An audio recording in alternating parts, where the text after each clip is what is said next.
Good time of day, guys. My name is Godzi, and welcome back to another episode of Higurashi When They Cry, Chapter 5 Meakashi. Last episode, Shion met Takano, and they discussed the curse of Oyashiro-sama and all that.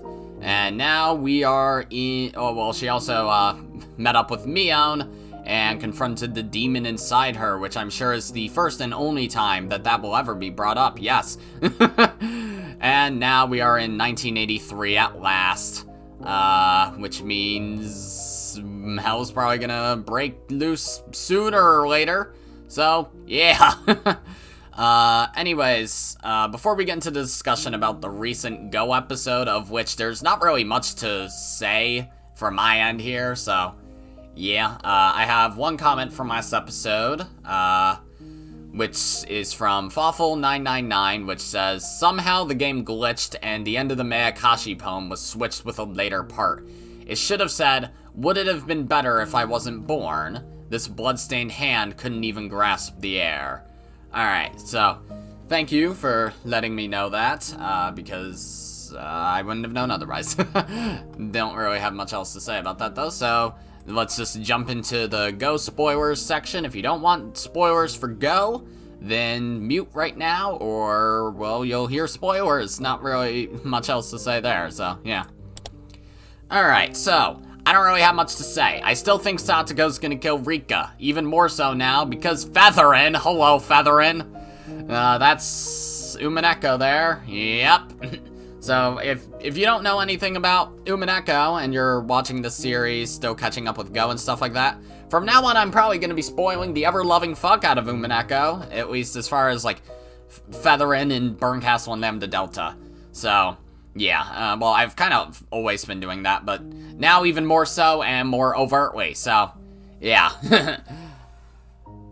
I'm pretty sure at this point, 100%, this story is going to end with Rika becoming Burncastle and Satoko becoming Lambda Delta. As for how we get there, well, beyond Satoko killing Rika, I don't really know. I guess that means that we've determined at this point, though, the time loop is probably not a game between Burncastle and Lambda Delta, nor is it anything that Featherin challenged Rika and Satoko to. It's more so, Satoko wanted this, and Satoko wants to create the perfect world for her and Rika, because she wants to be in Hinamizawa with Rika and everyone else. So she wants the perfect world that way. I guess that means Featherin is probably going... Well, no, Featherin wouldn't have to tell Satoko, like, this is... Takano's the bad guy, and you're gonna have to stop her from doing the bad shit. Because she already knows Takano's the bad guy, because this is Satoko from the future that we're talking about here. So, I guess what we're gonna get is Satoko somehow going to destroy Rika's perfect world, and we're going to...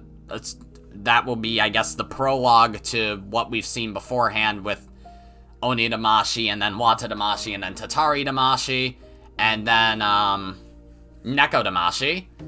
So, yeah, I don't know if that means next episode's gonna be the last episode of Satokawashi, because it'll be episode 21, and then there will only be 3 more after that, so unless we have a really short 3-episode arc, I think Satokawashi's going to continue, and we're going to maybe have the second half of it be preceding Neko Damashi and leading into possibly Burncastle and Lambda Delta shit, or more Umineko stuff in some other way.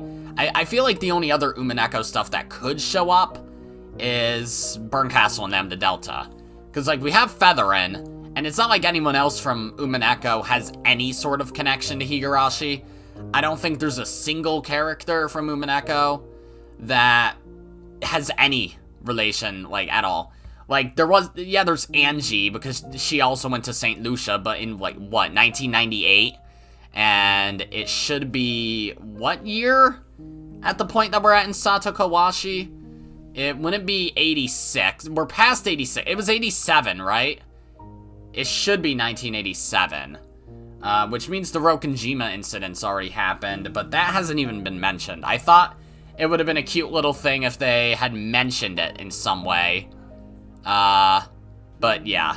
Beyond Burncastle and Lambda Delta, the only other thing that could potentially show up is maybe Angie, maybe Eva, but a cameo. Like, they're not going to be story relevant, but I think it'd be cool if they show up. That's about all I have to say about Go, though. So, yeah, we'll just have to wait for the next episode on Thursday, which I'm guessing... I thought last episode was gonna end in tragedy, but now, no, it's gonna be this upcoming episode, especially since now Satogo's come face to face with Featherin. So, yeah. Can I also say, though, I liked seeing everyone a little older and wearing different clothes and doing different shit. It was interesting how they're basically all still the same people, though. They've redesigned the characters for this so many times, though, because it's like they gave everyone different outfits for 1984, and now 1987 they have different outfits again. It's just cool. I like seeing all the characters in different years, not all trapped in this loop. It's very cool, so... yeah, let's get into this now. 1983 bullshit. Let's watch Shion probably go mad. Welcome back, guys. Let's read. I hadn't been able to get used to my new school in Okinomiya, but I had some friends there now. Since I got a part-time job at my relative's store, I had some extra pocket money too. I ended up living with my parents after all, so I didn't have to pay for living expenses. It felt great to get to freely spend the money I earned from working. I still use the room Kasai set up for me from time to time. It was a convenient hideout for when I didn't want to see my parents. In fact, I was planning to spend a day there today. Damn that teacher! She told my parents that I was skipping classes! My dad got upset, and that was why I didn't want to stay at home. I had been asking for it, though. My teacher should know that my dad is a Yakuza, and that he gets really scary when he's mad. On the whole, my life had been going well so far, except that it was boring. The reason I could enjoy this lifestyle is probably because I had to live in secret before. It was a great relief to be able to live without having to fake my identity. Well, that might have been a valuable experience. I think I learned from it. I was going grocery shopping and thought I'd get enough food for a week or so. My parents would appreciate my presence more after missing me for a week. I was doing this for their sakes. Oh? Oh, wait! Isn't there a 100 yen sale today? Yeah, there is! I knew how to save my pocket money. I was in a good mood. I spun around with my arms spread out. Felt like I was inside a little whirlwind. My arm hit a motorcycle parked on the sidewalk. Again! It obviously wasn't where it was supposed to be. Ow! What the? Who parked this motorcycle here? I gave the motorcycle a kick with no hesitation. There were 3 motorcycles lined up in a row. They all fell like dominoes. It was beautiful and so much fun. Oh? This was odd. I felt like I'd gone through the exact same experience before. Wait, does this mean Keiichi's gonna show up here? Instead of, like, the parallel with Satoshi? That'd be neat. While blinking my eyes in an effort to recall when that was, some people grabbed me by the neck and dragged me into a dark alley. It looked like these punks were the owners of those motorcycles. They started shouting at me. This really was strange. I was having deja vu. The fuck are you, bitch? What do you think you're doing, huh? Fucking bash your head in, bitch. Ah! Gonna pay for what you did! That's right. It was when I met Satoshi-kun for the first time. He came to save me. If I pretended to cry again now, would he come to save me again? I made a wish, and I started pretending to cry and beg for mercy. At that time, I doubted my ears. Oh. Hello, Keiichi. You have a sprite outline here. Show your damn self, you fool. Cut it out. Can't you see she's crying?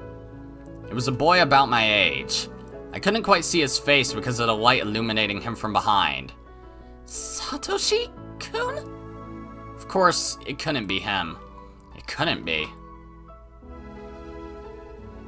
Joe!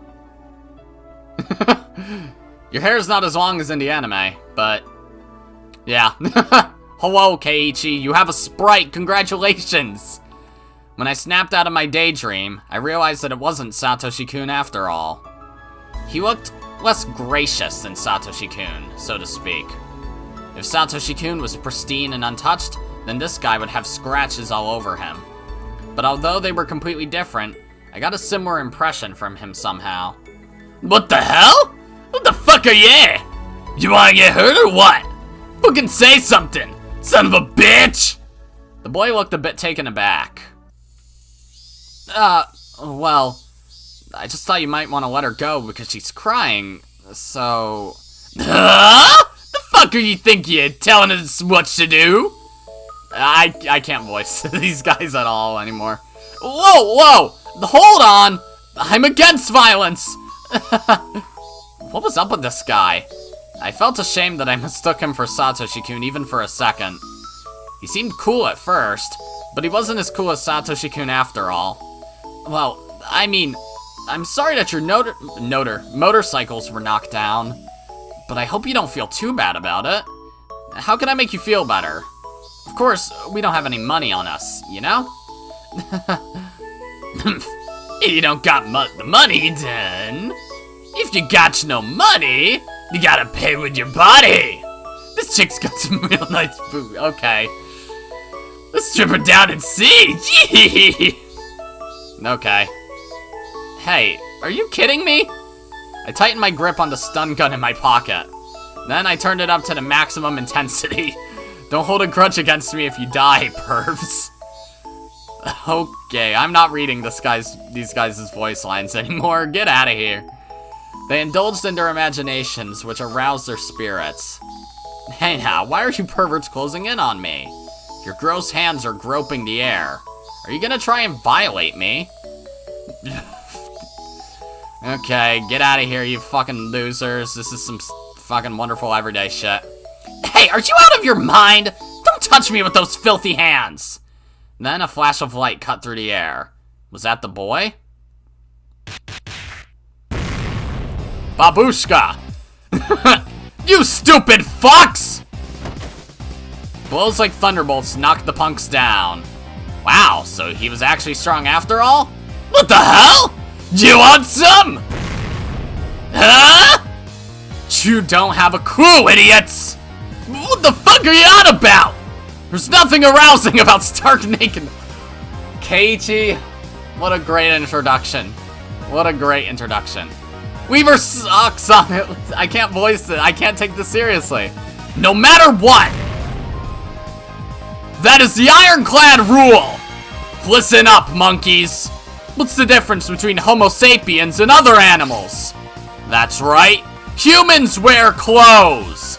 Human beings without clothes are just animals. If you get aroused only when the girl is completely naked, you are less than human. You might as well be animals. I'm going to knock some sense into you. Clench those teeth. Why are the punch sounds so weak? You mentioned a porn movie, didn't you? Let's say there's a cosplay sex video. The definition of cosplay is too broad. To lecture on that subject is as difficult as explaining the spirit of Yamato to the Yankees parachuting down from B-29s. So, I'll limit the scope to the most popular one, school uniforms. What are the 3 most prominent divisions in the larger category of school uniforms? Answer me! That's right, regular uniforms, gym uniforms, and school swimsuits. Both the sailor style and blazer style are included under regular uniforms, by the way. Gym shorts and bloomers are likewise. And the color preference between white and navy school swimsuits is the same. Wow, doesn't this sound exciting already? Let's say each of you has a preference in one of these 3 divisions. Hey you, Delinquent A, you take the regular uniform. This is so stupid. Delinquent B, you take the gym uniform. And you, Delinquent C, you take the school swimsuit. Picture the image in your head within 3 seconds. Are you done? That's not good enough. Do it again. Let's say there's a porn video of your favorite cosplay. Use your imagination. Come on! Say, sir, yes, sir, when you got it! Are you really military men, you maggots? I'm guessing they've probably voiced it without an actual written line. Good! You all seem to have an image in your heads now. Let's move on. Imagine that your favorite cosplay is stripped entirely... is stripped entirely naked because of your stupid desire. Now think! If you take all their clothes off, that's not cosplay anymore, is it? That sort of video is rampant lately. It's just lamentable. Humans without clothes aren't civilized, they're animals! If only naked girls excite you, you'd be a pack of dogs, monkeys, or pheasants! Pack your bags and get out! Wait, get back here! As you know, why are you so indecisive today, Keiichi? As you know, a huge amount of Russian porn vids are going around lately thanks to the end of the Cold War. Was that real? I don't care, but if that's true, that's kind of funny. You don't know that? Get out of here! I heard that a style called Beautiful Russian Schoolgirl, which is a combination of the Japanese uniform fetish and some Russian thing, is emerging, but I'll never accept that! School uniforms are part of Japanese culture and art. Those stupid barbarians will never understand the Japanese spirit. Are you listening? You pathetic squid! Is the plural of squid squid? Okay. Clench your teeth! I'll train you till you drop!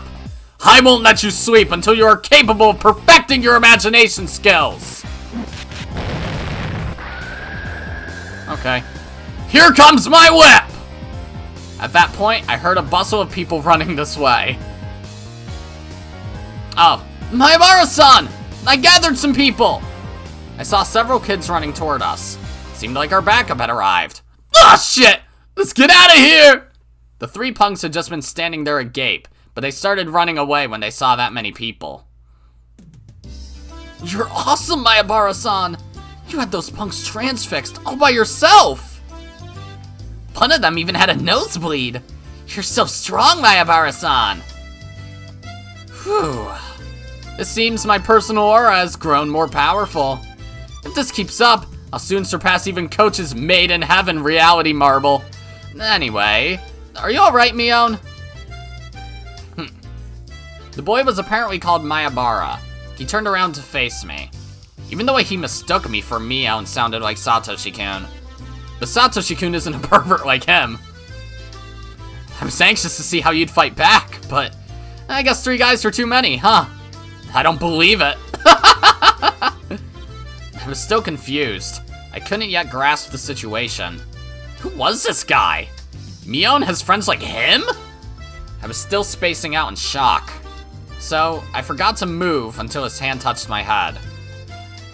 Well, you know, I'll forget that I saw you cry, so cheer up, okay? Rub rub. The boy called Mayabara stroked my head roughly. It didn't feel good. It hurt, actually. Ooh. But still, his hand had the same warmth. Later on, Mion told me about him. He was called Keiichi Mayabara. Kei-chan for short. He's 1 grade below us. Not only that, but he just moved to Hinamizawa. Thanks to his attitude and lack of manners, he'd already become an idol in their class. Mion joyously explained all of this. Sure, he sounded like a fun kid.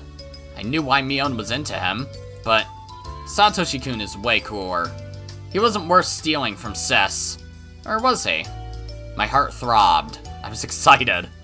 It felt like I'd gotten a new toy. I was curious as to what kind of relationship Mion intended to build with him. I'd love to tease her about it. Thanks, Kei-chan. Let me buy you a drink. My uncle's restaurant is just nearby, so why don't we go there? Should I be doing the Mion voice? I probably should be. Satoshi-kun would refuse out of modesty. But Keiichi Mayabara said okay within 2 seconds. Well then, I couldn't wait to tease the two of them. My boring life suddenly became bright again. Whoa, hey, don't cling to my arm. Oh, don't you like it? Well, I don't hate it, but it's just your breasts that are touching me, and... my breasts bother you? Okay. Keiichi Mayabara was fun. Mion thought the same way I did. She would always talk about him. I was happy for her. It made me smile. I guess Kei-chan is really your favorite, huh, sis? What's the most interesting thing about him? Let's see. To put it plainly, he's just funny. For example, just a couple of days ago in the club, Mion really liked him, but didn't seem to think it was love yet. She's reserved in that area, so that was really like her.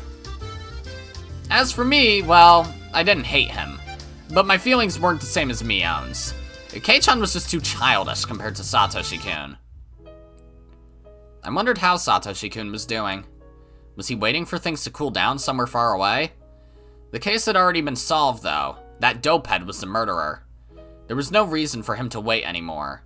I shook my head. I shouldn't think about it too much. Oh, wait, I know. The case was confidential, so the arrest of the culprit hadn't been made public. So Satoshi-kun hadn't realized that he could come back. I know he's a little thick-headed. Maybe he'd be waiting for things to calm down until the end of time. But if so, couldn't he give a call to Satoko at least? He should tell her he's living in a faraway place, but that he'd be coming home soon. Ah, that stupid Satoko. She'd been living with Rika Furude since Satoshi-kun went away, so nobody would pick up the phone even if he called. Stupid girl. Don't you want your big brother to come home? Given Satoshi-kun's personality, he wouldn't remember any phone numbers other than his home number, so he wouldn't be able to contact anybody in Hinamizawa. Maybe he's been calling Satoko every night. He keeps ringing, but nobody picks up. Then he'd assume Satoko might be taking a bath or be in the restroom. He'd put on a puzzled smile while mumbling "oomph" like always. "Oomph." I imitated his voice without realizing it. After that? Huh? What? What's up? Didn't you say something, Shion? I laughed it off and urged Mion to continue. I realized then that her tone had changed. I hadn't been listening to her because I was thinking about Satoshi-kun. I'd thought she was still happily talking about Kei-chan, but Mion sounded grim now. Her faint smile looked pitiful. But it was too late to ask what was going on. So instead, I concentrated on her story instead. Okay, that's redundant, but good one. After all that, Uncle gave everybody a doll as a thank you gift. Everybody except for me. Oh, this shit. Okay.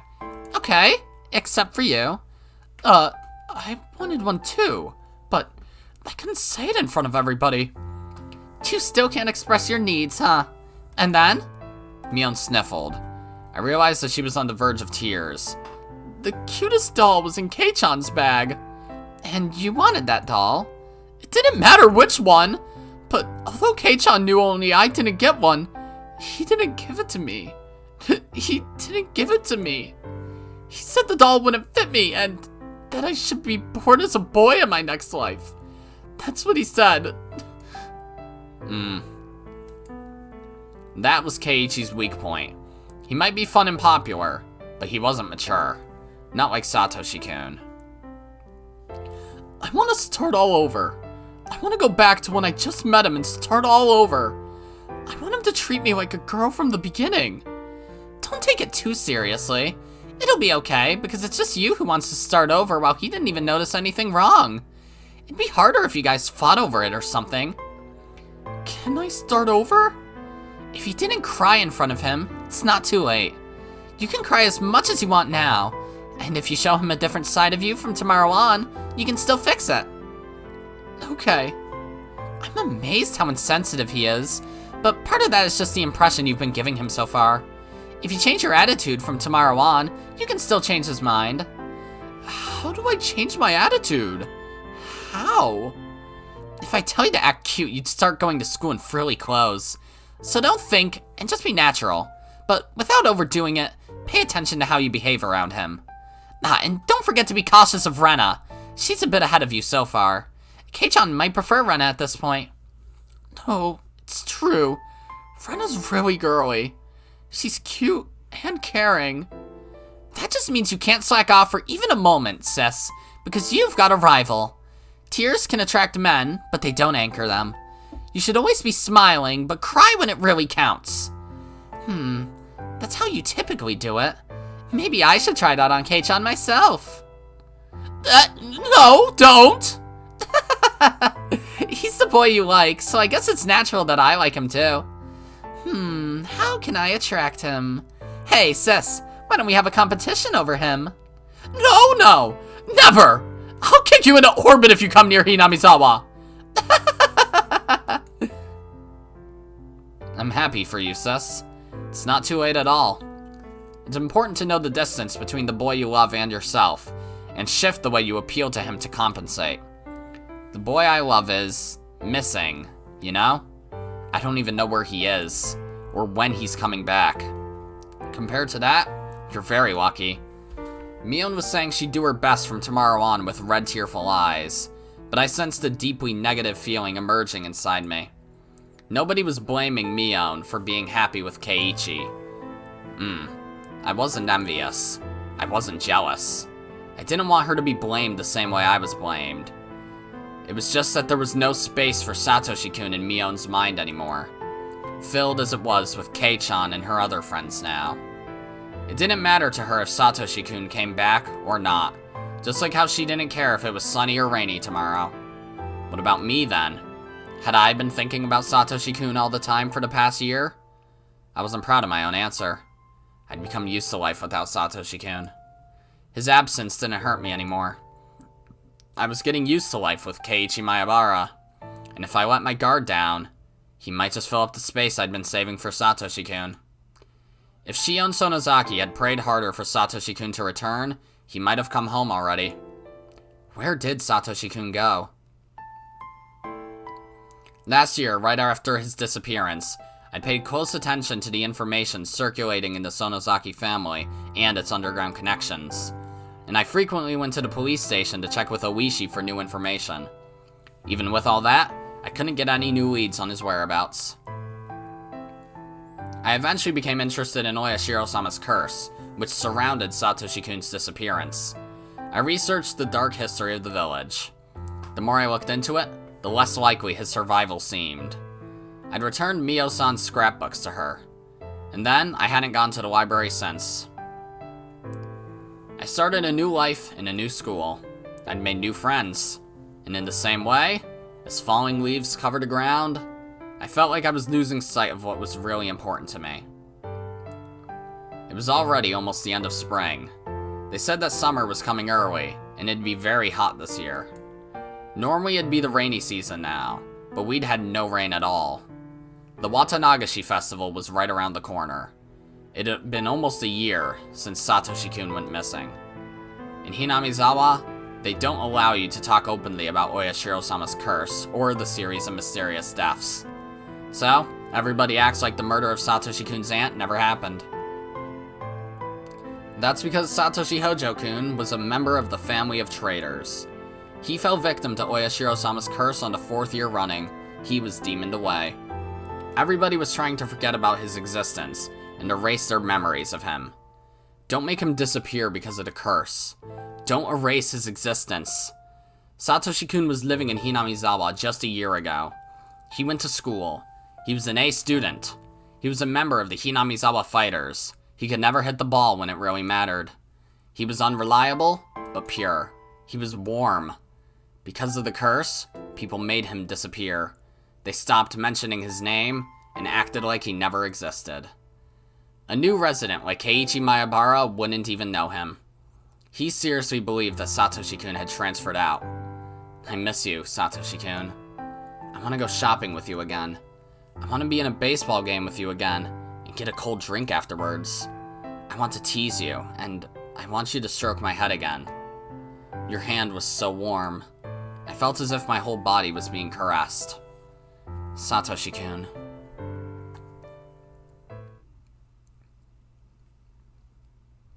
I haven't opened this notebook in a while. My feelings have been written down for over 150 pages. This notebook is the key to my heart. The other me who's been sleeping since last year is slowly waking up. Notebook page 150.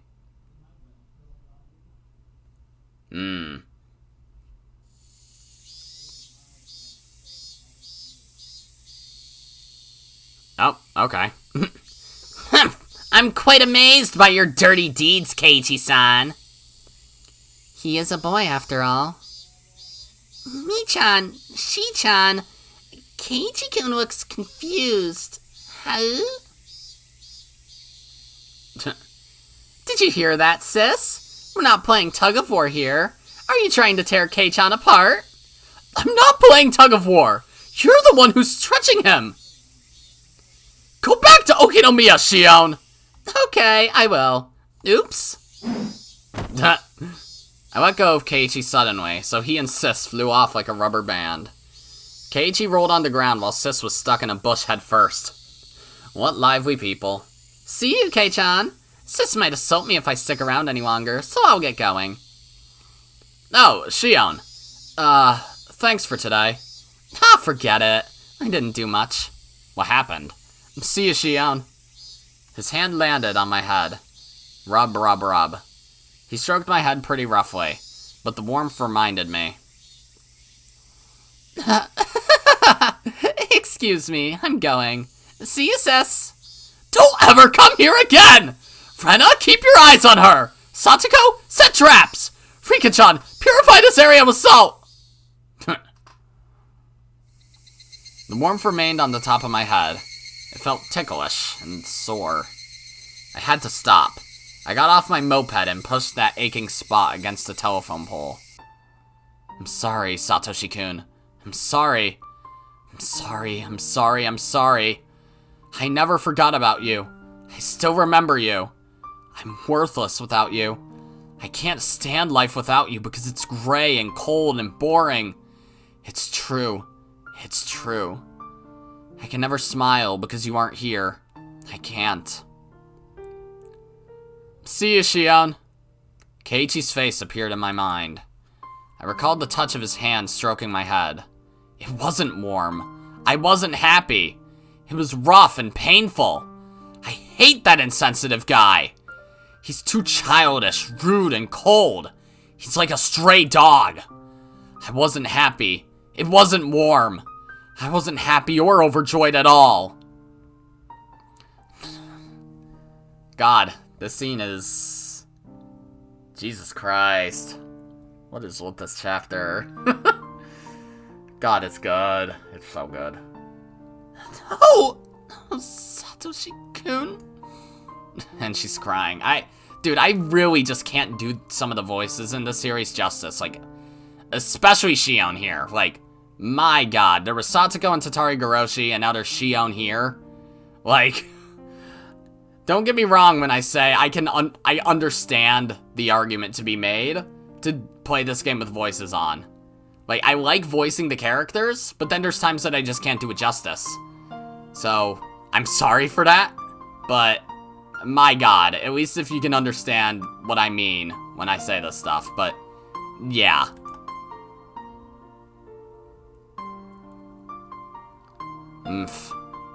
Satoshi-kun mumbled. He didn't know what to say in a situation like this, but he knew that he had better say something. He wanted to say something, but he didn't know what to say, so he just mumbled. I'm sorry, Shion. Why are you apologizing, Satoshi-kun? I'm the one who should apologize. Even though I said I'd wait for you, even though I believed my heart wouldn't change, my heart is full of holes. You're leaking out from the small cracks in my heart, little by little. You're leaking out from me. Are you suffering because I'm here? Why? You're so precious to me. So don't say that. I've been here with you all this time, but I think I'm hurting you by continuing to exist. I don't want that. That's not true. No, no, no! Where have you been, Satoshi-kun? You weren't with me. Tell me where you are. What's the address? What's the postal code? What's the name of the city? What's the street number? Tell me! There isn't an address. I knew it. Telling me you've always been with me, always by my side, that's such a cliche. Which do you prefer, Shion? If I can give you strength, I'll stay by your side forever. But if you're suffering because of me, I'll disappear right away. Don't say that! I want to be with you. Always. I want to be with you forever. Okay, I'll stay with you then. A car passed by. The noise snapped me out of my reverie. The sky was turning orange. I should get home before it gets cold. I should go home to Okinomiya. You're with me, right? Are you with me right now, Satoshi-kun? I walked back to my moped. My feet sank into the grass. Crunch, crunch, crunch. I stopped when I reached my bike. But then I heard an extra footstep. Oh! I gasped. I could feel somebody else's presence. I'm not stupid. Nobody else was around here. Nobody had suddenly appeared behind me. So I wasn't surprised to find nobody when I turned around. But he was definitely still there. Oh my god. That's how you're gonna interpret it. Oh my god. It's always so weird seeing this happen. Satoshi-kun. Oh, this sounds like a new song. I couldn't see him, but he was there. He was there for me. Satoshi-kun never lies. He said he'd be with me all the time. I'd just been too insensitive to feel his existence until now. Satoshi-kun. Satoshi-kun. A breeze tickled my hair. It felt cold, but to me, it was nothing but the warmth of his hand. It took me a while to notice that my cheeks were wet with tears. Ooh. A new song I can take fully seriously. It ain't Goosebumps and it ain't Mario. It's like crystalline. Or is it pronounced crystalline or crystalline? I don't fucking know. Whatever. I was too scared to sleep. Oh, and it's playing the same song again. If I went to sleep, I might not find Satoshi-kun there in the morning. So I kept talking to him until I passed out. I told him about what happened while he was missing. Shit's escalating way faster than I thought it would. I told him that I realized how much I loved him after he went away. I'd searched for him, looking into various different things. I'd gathered underground information through Kasai, and bargained for police information with Oishi. But I couldn't find any leads. A long time passed, but I kept thinking about him. Etc., etc. I told him all the small details from my daily life. The places I wanted to go with him. The things I wanted to do with him. The food I wanted to share with him. And I told him a lot of things. I was sitting up at first, but I got tired, so I lay down. I got tired of moving my mouth too, so I started talking to him in my mind. It was the happiest night I'd ever had.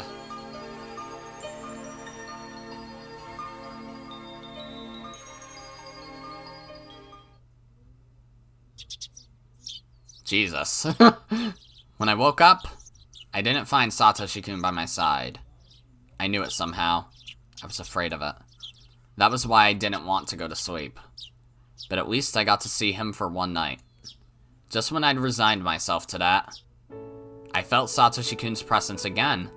It wasn't a dream after all. I thanked God. And so I began my strange life with Satoshi-kun. As promised, Satoshi-kun was always by my side. He couldn't laugh, mumble, or stroke my head. But he was always with me. Always right by my side. He disappeared sometimes, but he'd come back when I looked for him. It seemed that all I could hear was his footsteps. That's just the way it was. It was a bit sad, but I was still satisfied. His presence was really faint, so it was hard to sense him in a crowd. But he never left me. If he were tangible, I'd be taking his hand all the time so that he wouldn't be lost. In contrast, I could feel him very strongly in a quiet environment. Of course, I couldn't tell what his expressions were, because he was just a presence. But after I got used to it, I could tell what he was thinking. At first, I could only tell if he was laughing or not. Eventually, I started to feel his emotions more strongly. I could communicate with him normally. I was usually alone with him though. I didn't want to go to school or hang out with my friends anymore. But Satoshi-kun got upset about that. He'd keep mumbling unhappily. Now that I knew he'd always be with me, I shouldn't just stay home all the time. I was sticking to my time alone with him, however, because... Okay, there was a sound in the background which sounded like a Phasmophobia ghost growling, and it freaked me out for a second. I was like, what the fuck? Ah! However, because I was scared that he might suddenly disappear again, and I wanted to make the most of the time I was sharing with him right now. I must have been worrying too excessively. Satoshi-kun will always be by my side. Yeah, that was his promise. He never breaks his promises. I was fine, because he was there. Of course, I couldn't tell anybody about him, not even Sis. I could try to explain it to them, but they'd never understand. But I was certain that he was with me. So, I'd be alright. I never get fed up with life with him. He's really cute, you know? We always walk together, but when I stop, he always walks one extra step. That's so adorable. I love it. Oh my fucking god. My lord, stop. Hi, Kasai. Shion-san, what are you going to do on Watanagashi this year? I guess I'll have some fun at the festival. Maybe I'll tease Sis and her friends. I wanted to go to the festival with Satoshi-kun. I knew he liked to see me having fun with everybody. Oh my god, are they gonna interpret the... If we see the fucking, Storehouse again, is Shion gonna, like, interpret the floorboard jumping as Satoshi jumping on the floorboards? Because that doesn't make sense. I knew he liked to see me having fun with everybody. He might get jealous if I play with Kei-chan, but Satoshi-kun isn't very sensitive in that way. Satoshi-kun loved to see me and my friends have fun, so I should have a lot of fun for his sake. Then I'd talk about the day with him later. How are you going to Hinamizawa? I can give you a ride if you want. I'm taking my moped, so you don't have to. That won't do. Are you going to the family party afterwards? I can't let you drive under the influence. He won't let me drive, but he's kind enough to let me drink. Alright, take me then. Good. Let's leave before nightfall. I'll come pick you up around that time. After Kasai left, I sensed that Satoshi-kun was excited about going to the festival. Watanagashi, huh? So, it's been almost a year since you went away. Satoshi-kun seemed confused. But you're going all right now, aren't you? We laughed together.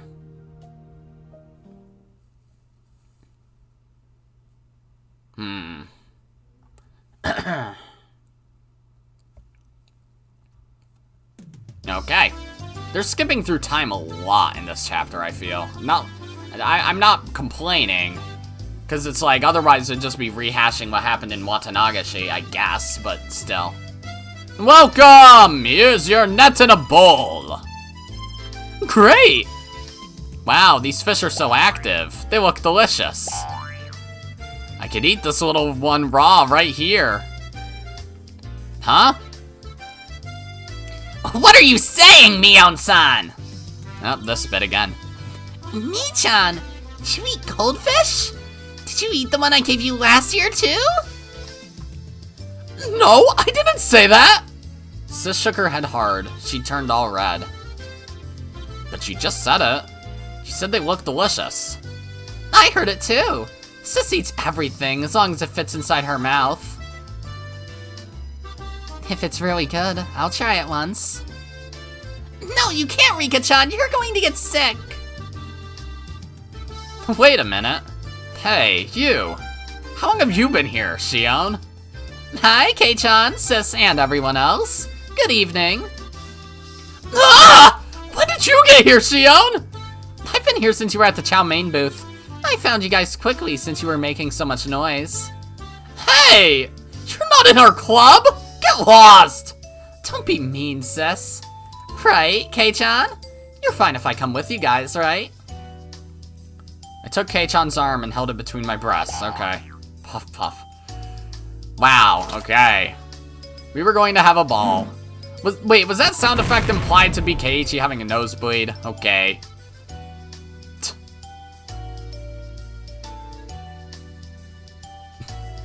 And that's the last thing she saw before she passed out from getting knocked on the head. I'm bad at wording right now. Blah, blah, blah, blah, blah. Alright, I should be better now.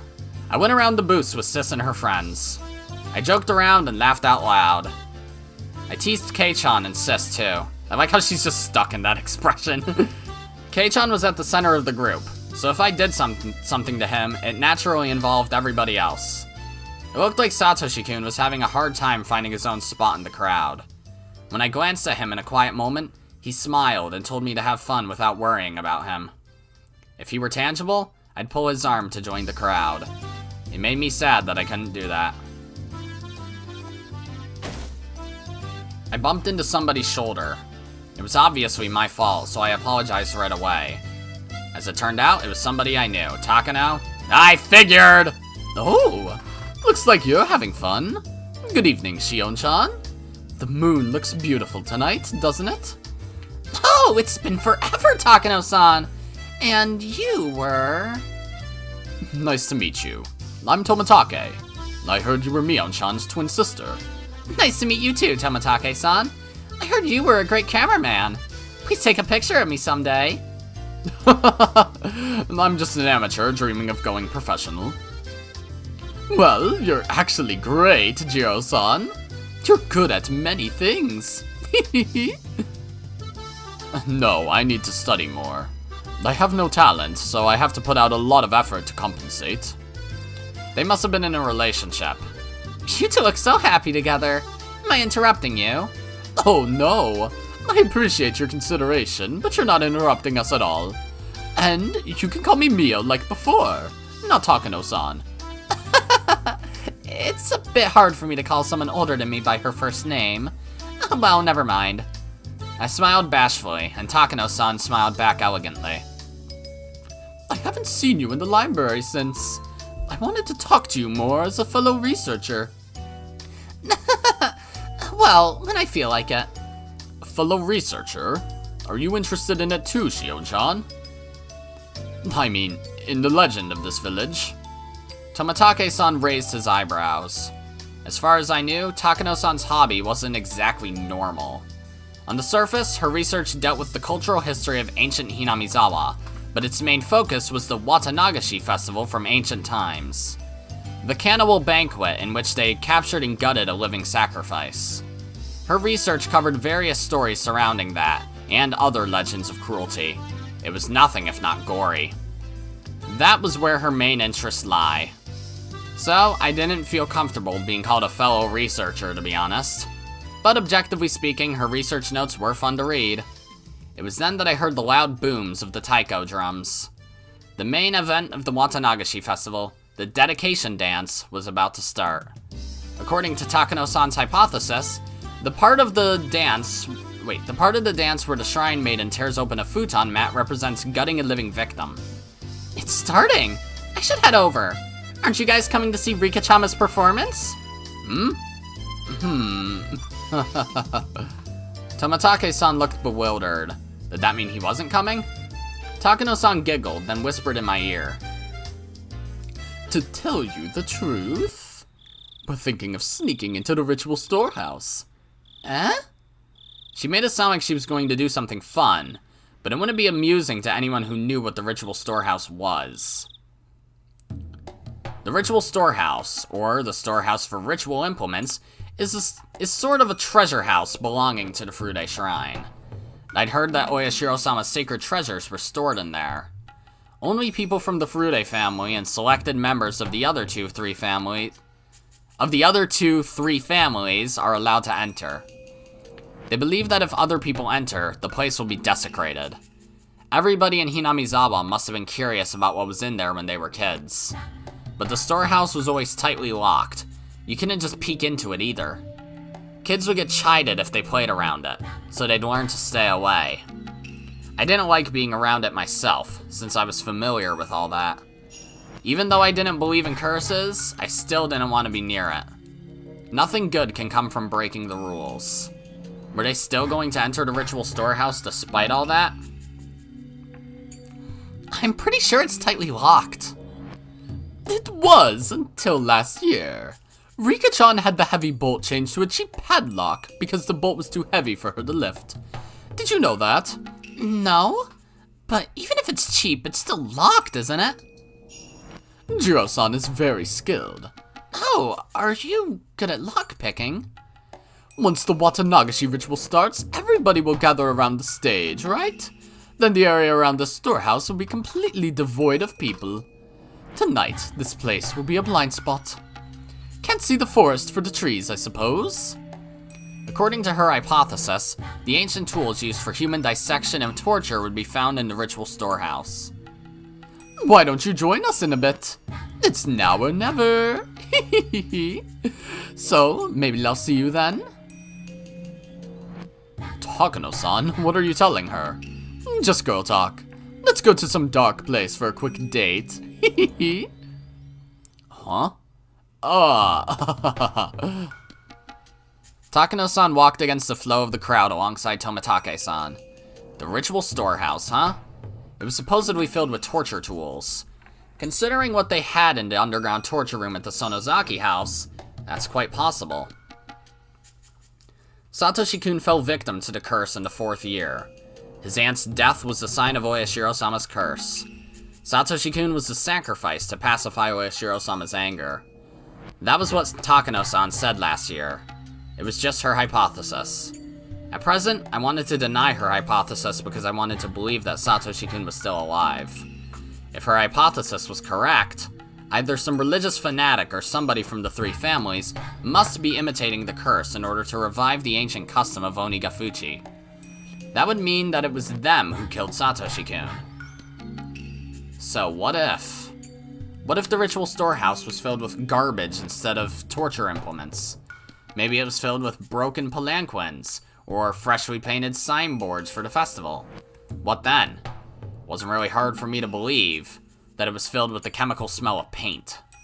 Maybe I'll get to deny the hypothesis that Satoshi-kun was sacrificed by seeing the inside of the ritual storehouse for myself. Whatever was in there, it didn't mean that Satoshi-kun would come back. Satoshi-kun, what should I do? Since most people went to see Rika-chama's ritual dance, the festival grounds were deadly quiet. Even so, I couldn't sense Satoshi-kun. Did he go somewhere, or was I not paying enough attention? Or maybe he wasn't feeling any emotions in particular. After thinking for a while, I decided to go in with them. It had been almost a year since Satoshi-kun's disappearance. I'd been avoiding the truth because I was afraid he might be dead. But now I had a chance. I had a chance to see the inside of the ritual storehouse. I felt as though something divine had arranged that coincidence. On my way to the storehouse, I noticed Keiichi. He was jumping up and down, trying to see Rika-chama's dedication dance over people's shoulders. If I took him along, we could split the guilt. Oyashiro-sama might put a curse on me for entering his divine storehouse. I wanted a partner in crime. Since the boy I loved disappeared last year because of the curse, maybe Mion's love should disappear this year. Whoa, what am I thinking? That must have been the demon inside me. I shook the thought out of my head. Yeah, that was fucked. What's going on, Shion? Where's the best place to see Rika-chan's dance from? Is it far? Huh? I never said I was going to show you that. We made it to the ritual storehouse. Keiichi was baffled by the whole situation. Our timing had been perfect. I could see Tomitake-san picking the lock.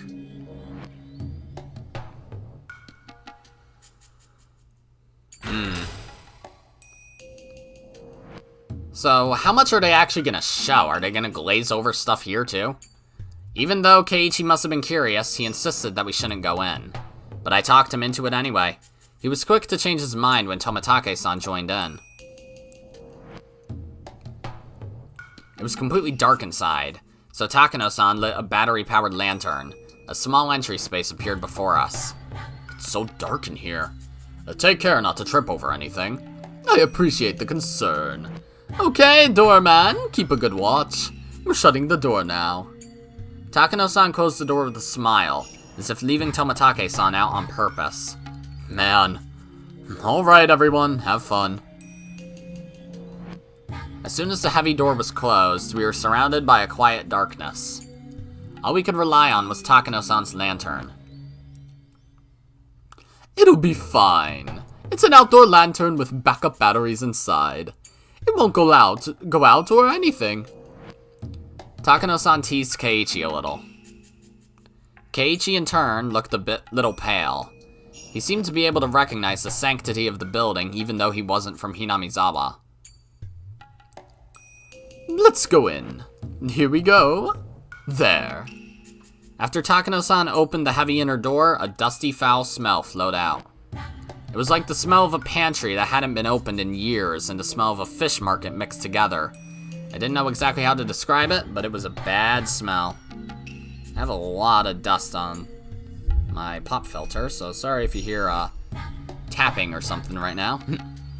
From listening to the echo of our footsteps, I could tell that this room was much bigger than the one we were just in. When Takano-san raised her lantern, I could clearly see just how big it was. Wow!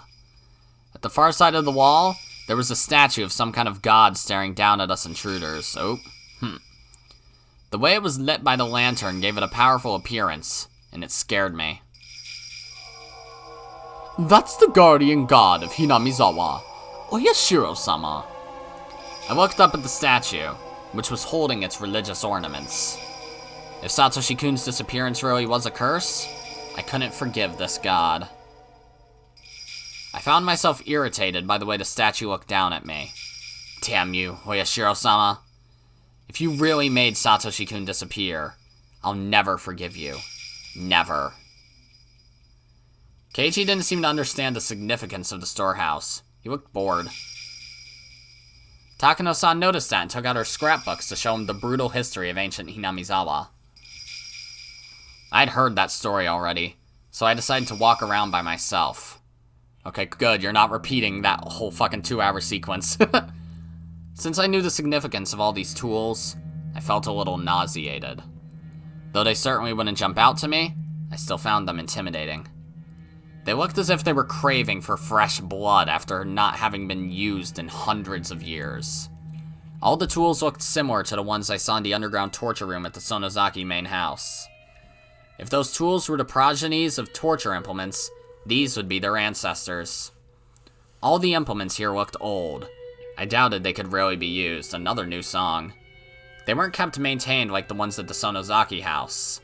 So, did that mean they shouldn't scare me? No, on the contrary. They told me that cruel rituals were indeed performed in this village at one point. Now that I found scary. What Takano-san told me was the truth. When I stopped, Satoshi-kun also stopped behind me, one step later. I felt no emotional change in Satoshi-kun. I couldn't tell if he was feeling something or not. I knew he was there, but I had no idea how he was feeling. I felt scared of him for the first time. If he could answer me, I'd want to ask him, who demoned you away? Hey, Satoshi-kun? Are you listening? I couldn't tell if he heard me or not. He left as if he didn't hear anything. I could tell that he'd been sulky ever since we got here. I suddenly felt lonely, so I looked for him while walking around. I realized that there was an altar in front of the statue. He might be there. It was a clean altar. An altar ornamented with religious artifacts. It was kept well maintained. I saw no dust. That would mean, well, the flowers in the vase weren't wilting. I saw a pretty handkerchief under the vase. It looked out of place amongst everything else. I was fairly certain it was Rika Furude's handkerchief. That would mean that the storehouse is maintained daily.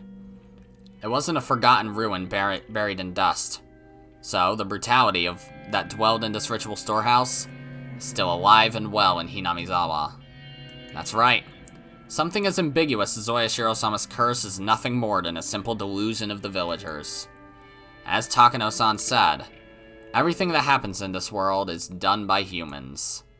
I'd accused Oyashiro-sama of demoning away Satoshi-kun. But Oyashiro-sama is just a statue made of bronze or wood. It's nothing but an icon. There are, however, human beings who would try to make that icon seem real. The series of mysterious deaths in Hinamizawa is the result of human action. It shouldn't be called Oyashiro-sama's curse. If Satoshi-kun was the 4th year's victim, then he was victimized by a human being who just was acting the part of a curse. The person who demoned away Satoshi-kun must not be very far from me. The truth behind Satoshi-kun's disappearance was not so far from my grasp. Thump. I was startled by the sound. It sounded like somebody had dropped something. I looked over at Takano-san and Keiichi. Takano-san was still lecturing him. Did she drop her scrapbook or something? Thump, thump, thump. Oh! The sound came from right behind me, not from them. I never heard Satoshi-kun do that. It sounded like somebody was stomping on the floor in frustration. Okay. Hold on. I'm going into spoiler time for a second because this is just too funny. Is Hanyu mad then?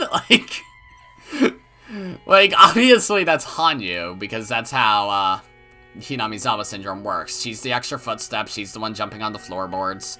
So Tomitake hears this too. But why is she jumping on the floor in frustration? I thought it was implied that in Watanagashi that, like, from what I already know about Hanyu and her jumping on the floorboards, that it was meant to attract attention. Like, it was meant to get Shion's attention or something, or get Tomitake's attention. But no, is she mad? Like, or is she frustrated, like, Shion's beyond saving, or something like that? Rika's gonna be so mad that we can't save her, or something like that. This world's fucked, so yada yada yada. I don't fucking know, but yeah, very weird. We're leaving spoiler time now. Welcome back, guys. What is it? Thump, thump, thump. The sound continued, ignoring my question. Though I heard it right nearby, it sounded as though a child was hopping on a wooden floor somewhere distant. What's wrong, Satoshi-kun? Are you angry about something? I couldn't read his expressions. I thought he was mad, but I didn't sense any emotion from him at all. Was he mad that I touched the altar? Maybe you weren't supposed to do that. Thump, thump, thump. It's not that I'd been able to communicate with Satoshi-kun in a concrete way. I just talked to him.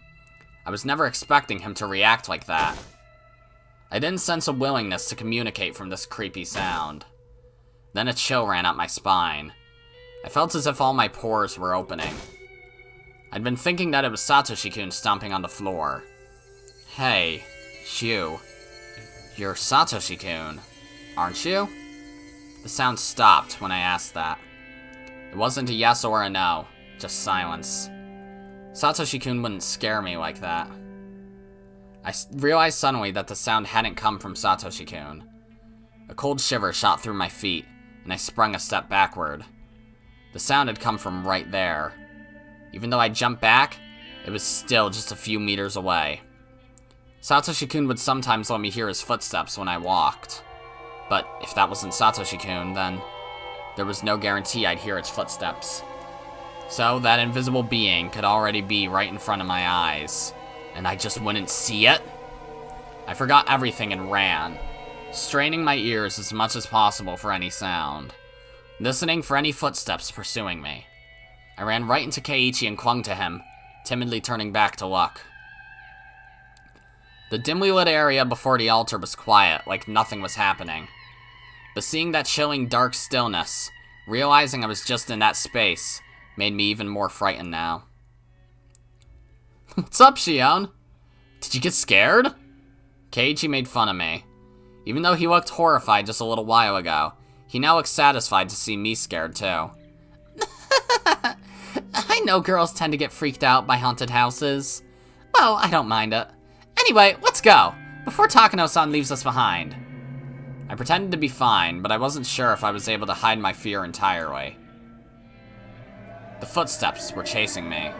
They were outside the illumination of the lantern as if they couldn't go into the light. The presence never left us, however. It followed us like a fourth member of the party. Sometimes it made a stomping sound as if wanting some recognition, but neither Takano-san nor Keiichi seemed to notice it. It was possible for Takano-san to be ignoring it, but Keiichi would never ignore it. If he could hear it, he would have said something. So, just like with Satoshi-kun, only I could hear it. What was this thing that was making me so scared? Was it Satoshi-kun in a bad mood? Or was it possible that the presence I believed to be Satoshi-kun might not have been him at all? Thump. Thump. What are you upset about, Satoshi-kun? Tell me if I did something wrong. I'll apologize. Thump, thump. Thump. If you aren't Satoshi-kun, then where did he go? When did you take his place? Thump. Thump. Thump. Shion, are you alright? Huh? I'm fine. You look pale, though. Then I'd appreciate it if you didn't stretch my clothes too much. Oh, sorry. Oh, am I interrupting you two?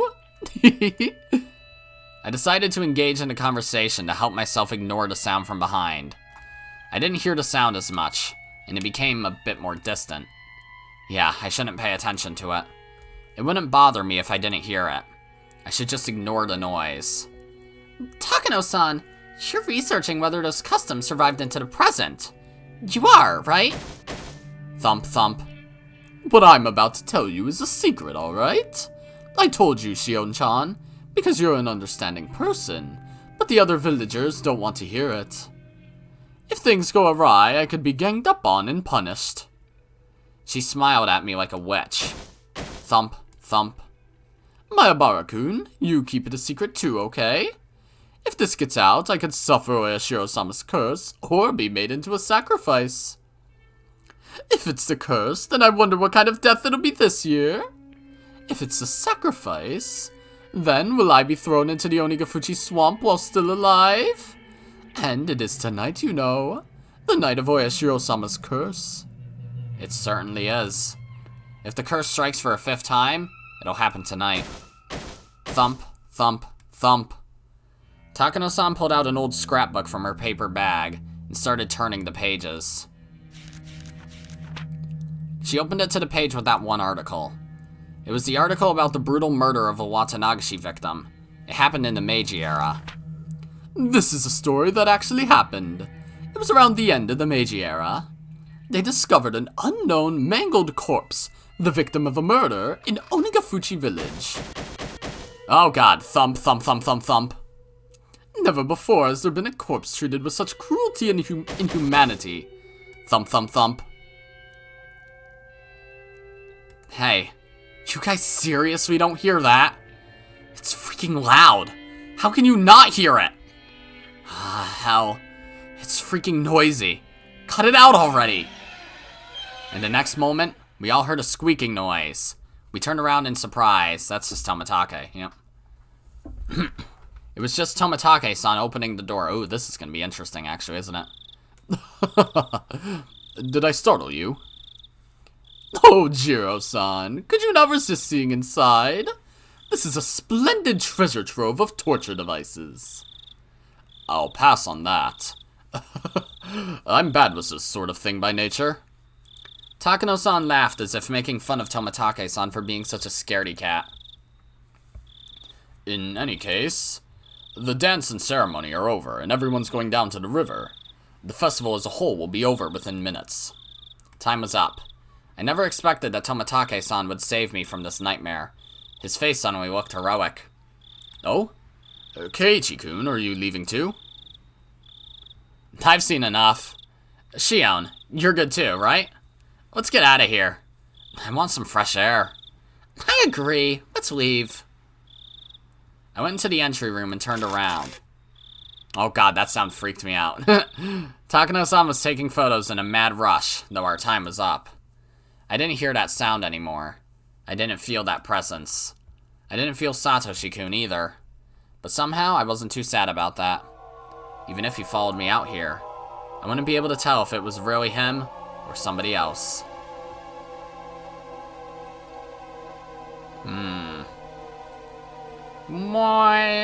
Okay, I thought she was gonna react to Tomitake saying, yeah, I can hear jumping or something. But, oh well. Maybe that'll happen. Oh my god. More notebook pages. Let's go. Achievement unlocked, Defilers. Oh boy. Alright, notebook page 172. That underground torture room is officially called the Underground Ritual Storehouse. So, do torture room and ritual storehouse mean the same thing? According to Takano-san's theory, bloody rituals, including Watanagashi, have been passed down among the three families even after the Meiji era. The rituals are always ready to be performed. Their form of worship always revolved around torture. So Hinamizawa's history involved a great deal of human slaughter. Takano-san's theory is correct. The underground storehouse at the Sonozaki house looked well-maintained. Takano-san is right about that too. Since the Sonozaki family and the Furude family both have ritual storehouses, the Kimiyoshi family must have one too. After all, these ancient and brutal customs are still handed down through the generations. Oh, hi Goosebumps. How are you doing? I should remain armed with the knowledge that occult events are still secretly being performed in this cursed village. Nope, bye Goosebumps. See you next time. Notebook page 173. Nope, this is a different song. Wild Wild West sounding. The sanctity of the ritual storehouse is one of the most prominent elements in the worship of Oyashiro-sama. Okay, that was just the first note that sounded like it. Of course, I knew that, since I'm originally from Hinamizawa. But violating that sanctity is actually a more serious problem than I thought. Takano-san's research shows that the history of the ritual storehouse goes way back. The ritual implements within have long been viewed as inviolable objects, which is why it was strictly forbidden to enter. Takano-san's theory says that Watanagashi was once a public execution, performed to stabilize the reign of the three families, rather than a purely religious ritual. If so, the ritual should hardly be called sacred. Under those circumstances, the implements should have been despised as symbols of hatred and fear. When instruments of fear are too visible, it only creates a reign of terror. But keep them as hidden as possible, and they gain divinity. Many said they would become tainted if the laymen touched them. The only reason for that was to preserve their false prestige through secrecy, since they would lose their sanctity if revealed before the common folk. In other words, the true identity of the ritual storehouse's sacredness was fear. That was the true emotion ruling over this village. Notebook page 179. The reason why Takano-san and Tomitake-san were cursed is because they broke into the ritual storehouse. Okay, there's like a trend of this chapter just having a tip. Like, tips in a group of like 2 or 3, and the last one is always just like, here's a little thing about what happens next. I don't know how the ritual villagers found out about it. Maybe somebody was watching. Maybe there was an anti-theft alarm. Either way, our intrusion must have been reported to the highest level of the curse system. That's because, considering the distance between the village and the site where Takano-san's body was found, she must have been killed right after we came out of that ritual storehouse. It was done very quickly. It's possible that a special assassination team exists for this purpose, or that the plan had been set up a long time ago. They might have been secret agents of the Sonozaki family, but the latter sounds more valid. But if so, who would have been the victim if nobody broke into the ritual storehouse? Ooh. Alright, next episode is probably gonna be where the big fucky wuckies start happening. If they continue going through time as fast as they are. Alright then, well, I guess that's gonna be it for this episode, guys. If you liked it, then be sure to press the like button. And if you didn't like it, then fuck you too. Remember to subscribe, follow me on Twitter, oh my god, I'm sorry, and hit that notification bell to stay up to date on all my videos and stuff. And as always, my name is Godzi, and I will see you all next time. Goodbye! Yeah.